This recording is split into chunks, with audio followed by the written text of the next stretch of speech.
Olá, terráqueos marcianos, tudo bem com vocês? Eu simplesmente a Laura e bem-vindos a mais um vídeo.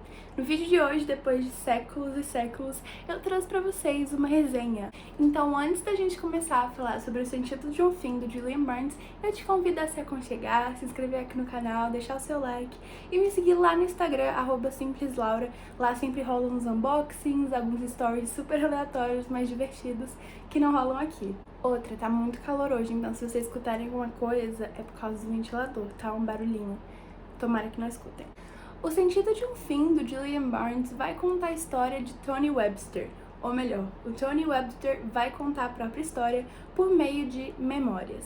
Então, o livro inteiro a gente vive as memórias do Tony junto com ele. Ou melhor, revive as memórias dele. Como, por exemplo, o primeiro amor, os anos de escola, quando ele entra na faculdade, problemas familiares e tudo isso. E também quando o trio de escola dele virou quarteto com a chegada de Adrian Finn, que é um personagem muito importante para essa história. Por quê? Porque o Adrian marcou muito a vida do Tony. Por exemplo, ele era muito racional, muito inteligente, com um repertório enorme. E como eu já disse, ele era bem racional, diferente do trio do Tony. Por exemplo, o trio do Tony, com uma das metáforas que eu mais gosto nesse livro, usava o relógio virado para baixo.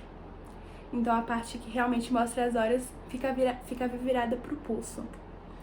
O Adrian não, o Adrian usava o relógio virado para cima, enfim, tudo bem racional. Nas aulas de história, nas aulas de inglês, o Tony sempre se destacava por ser uma pessoa super inteligente. Enfim, o tempo passa, a escola acaba, os amigos meio que se afastam e um dia o Tony, em Londres, na casa dele, recebe um fragmento do diário do Adrian, que cometeu suicídio aos 22 anos. E por isso ele vai revivendo as memórias dele e vai somando o que pode ter acontecido com o Adrian, que era uma pessoa tão inteligente e que não tinha nenhum motivo aparente para fazer isso. Então ele vai revivendo a juventude dele junto com a gente. E como vocês podem ver, eu marquei algumas partes desse livro porque tem citações muito legais e momentos muito legais.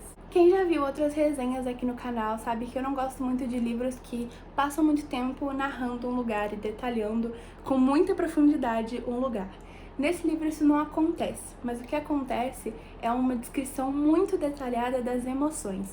Então a carga emocional desse livro é enormemente grande, ou enormemente enorme. Então a gente consegue entender os personagens, entender os sentimentos, o que tá acontecendo, e isso é muito, muito legal. A gente literalmente entra dentro da cabeça do Tony Webster. A construção dos personagens também é muito, muito, muito legal.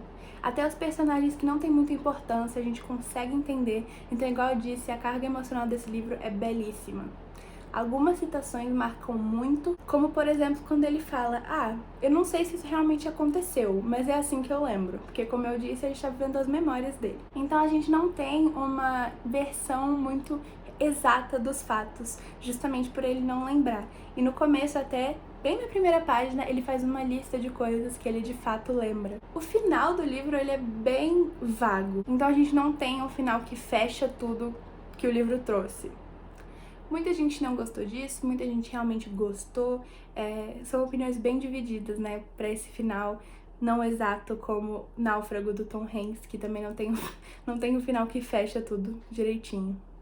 Mas, na minha opinião, o Julian Barnes, ele preparou a gente para esse final durante o livro inteiro, porque durante o livro inteiro a gente não teve uma versão exata dos fatos. A gente não sabia se aquilo realmente tinha acontecido ou se era só uma memória do Julian, que talvez nem seja verdade. Então, no final, eu acho que isso se adequou ao que o Julian propôs no resto do livro. O livro é dividido em duas partes. A primeira parte vai contar um pouco da história inicial, assim, as memórias iniciais do Tony, então a escola, as aulas da escola e tudo mais. E a parte 2 vai contar um pouco mais desse depois que ele recebeu esse fragmento do diário, se é que faz algum sentido. Eu achei a parte 2 um pouco mais arrastada do que a parte 1, mas mesmo assim é um livro que te prende do começo ao fim e pra mim deveria ser uma leitura assim obrigatória, porque faz a gente refletir muito sobre a nossa cabeça, sobre a nossa história, sobre o que a gente tá fazendo nesse mundo, sobre a história da humanidade e tudo isso. Esse livro traz muita coisa à tona e isso é muito, muito legal.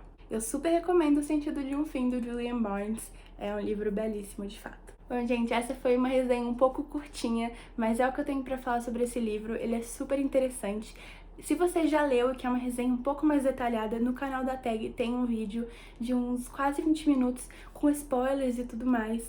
E também é um vídeo super interessante. E também, aproveitando esse vídeo para atualizar vocês da minha leitura atual, que está sendo A Insustentável Leveza do Ser, do Milan Kundera. E, enfim, já temos muitos post-its por aqui. E é isso, gente. Espero que vocês tenham gostado do vídeo. Muito obrigada por terem chegado até aqui. Não esqueçam de se inscrever, deixar o like, me seguir lá no Instagram, que o link vai estar aqui na descrição. Um beijo e até o próximo vídeo. Tchau!